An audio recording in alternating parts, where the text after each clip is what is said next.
Hello, something a bit different for a Things That Spark Joy video.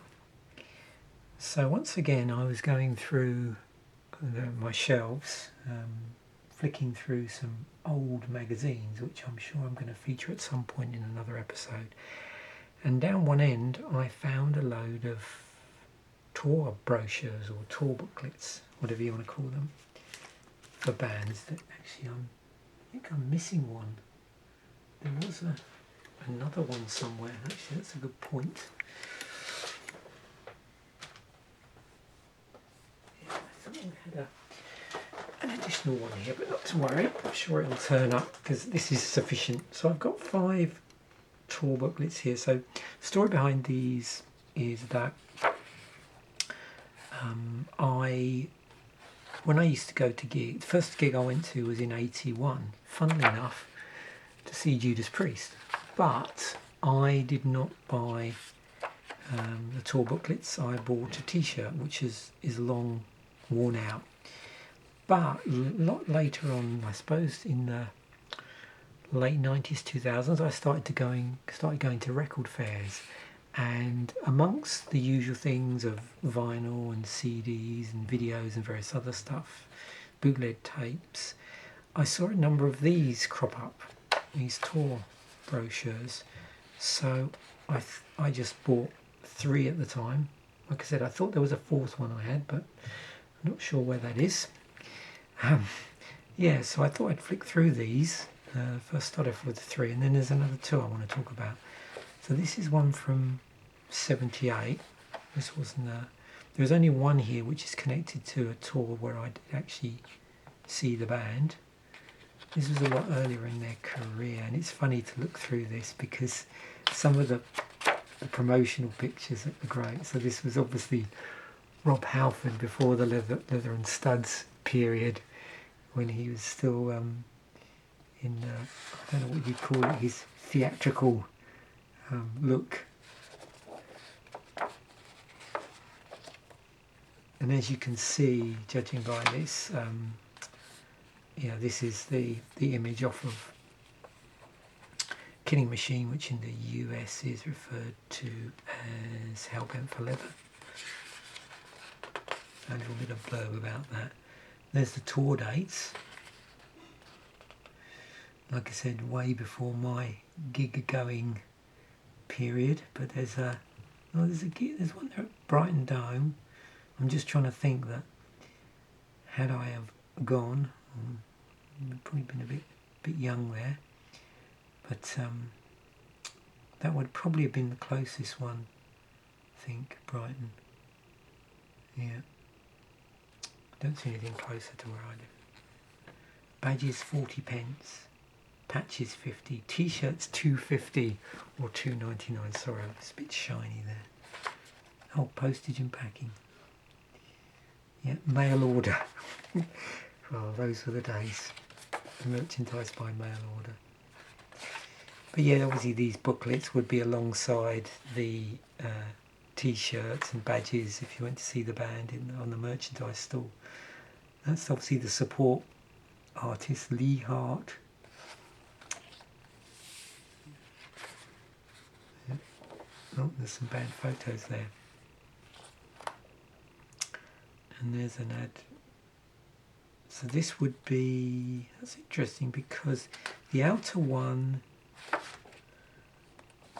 is for the '78 tour, and they've got stained glass, and this was all just in the same package, and this is the first time I've opened this for a while. So I wonder if this is actually 2 separate things going on here. Not sure, but interesting nonetheless. So this inner one, yeah, so the inner one is actually, so yeah, this would be, so this inner one is the Killing Machine tour, UK tour, and the outer one must be from the previous tour then, Stained Glass tour. Ah, there we go. I never really thought about that before. Shows you how long it's since I got these out. They've basically stayed in their protective covers for quite a long So the next one, so this is interesting for me because, like I said, these were bought quite a number of years after I saw the band in, well, first time I saw them was in 81. I did see them again in the 2000s when Ripper Owens was fronting them. Clearly, this ended up at a merchandise store or a record fair, but it's got the original ticket, whoever had this, stapled in there. It's 1981 November. Now, I went to see them in 81, not at Hammersmith, but at the Crawley Leisure Centre. So you can see by this time, quite a big change in the look, but this would have been to promote Point of Entry.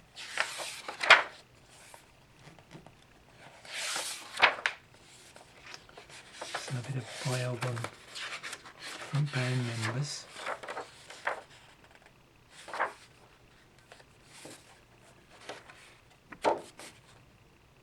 Oh, there we go, yeah.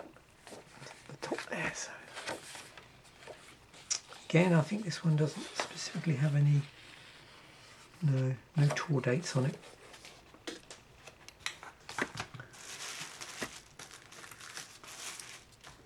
So that was 81.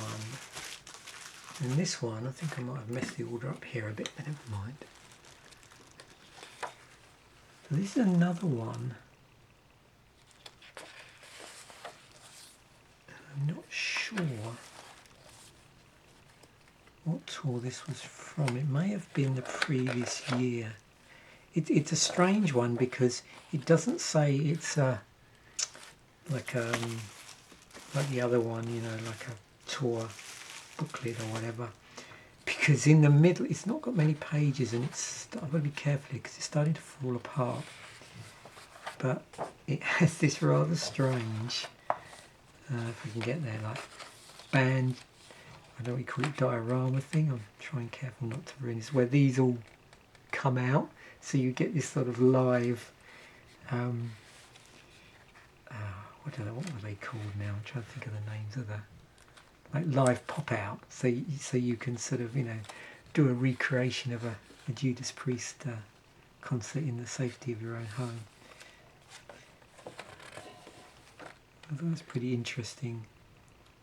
Yeah, see, this goes up to Unleashed in the East, so actually this would have been, the previous year to the one I showed you. Yeah, actually maybe even before. I'm trying to think because Unleashed in the East came out in 79. So I don't know if this is promotional material for that album. I just can't remember if they toured to promote that album or not. Anyway, so the next two, I thought I might as well show them. So these ones I did specifically buy on tour. I've never really been into buying these, but I figured for these two, so they had the Monsters of Rock on tour, I think it was called, and I went to see this at the Brighton Centre, and this was really cool. I'd been the previous year to see Alice Cooper, and that was obviously a pretty different lineup. I think it was Alice Cooper, a reformed Dogs D'Amour, Thunder played, and somebody else whose name escapes me. I think it was 4 bands. Yeah, so this was the following year, 2003. This is pretty cool. I think by then I had actually seen Gary Moore, but in Ireland in that gig they played around the time of unveiling the big bronze statue in commemoration of Phil Lynott, and I was out in Ireland visiting my brother out there, and we managed to get tickets to go and see that one in Dublin. So I had seen Gary Moore before. I'm pretty sure that was before I went to this gig, but again, not 100% sure. I may have got the order slightly wrong there. This was around the time of he had a power trio called Scars. So for this, the set list was very much his sort of back catalogue, mainly focusing on quite a bit of his heavier stuff, I think, rather than the blues stuff. But it was all played as a power trio, which was interesting, because Scars were like a power trio. Whitesnake were super cool. Obviously a lot of hired hands for this one. Oops, sorry, it's catching on something off screen.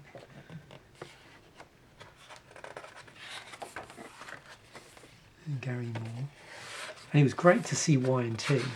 They were absolutely amazing. And they just played a lot of stuff from their back catalogue. I mean, they weren't on stage for that long, but it was great to see them play live.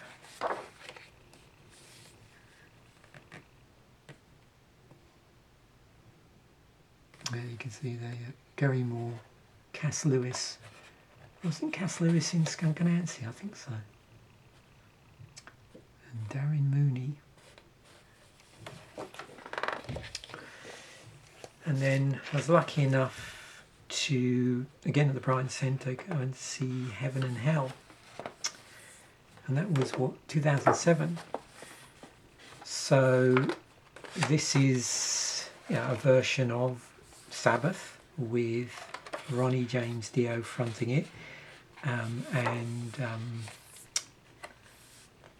Also the thing about this is it's a recreation of the lineup that would have played for the Heaven and Hell tour. And that there was a funny thing about this was that I let a lot of my friends know about this who wouldn't normally go to metal gigs. And it was cool for them because a couple of them had actually seen this incarnation of Sabbath back in the day around the time of Heaven and Hell. So yeah. Now it doesn't say here, because also on this gig, let me get this right, so I definitely know that Lamb of God played as support, but I cannot remember the rest of the lineup, unfortunately. I think there was actually 4 bands maybe that played. Could be wrong on that. Maybe it was only 3. Like I said, I just literally dug these out around the time that I discovered the tarot deck that I'm also putting up this week. And it brought a smile to my face. So I thought I'd just do a video, Things That Sparkle Joy video. Place in the comments section if you happen to go to any of these gigs, on the rare off chance that was you happen to be kicking around in the UK at the time any of these bands were touring. Thanks once again for watching. Bye for now, and I will catch you in the next video.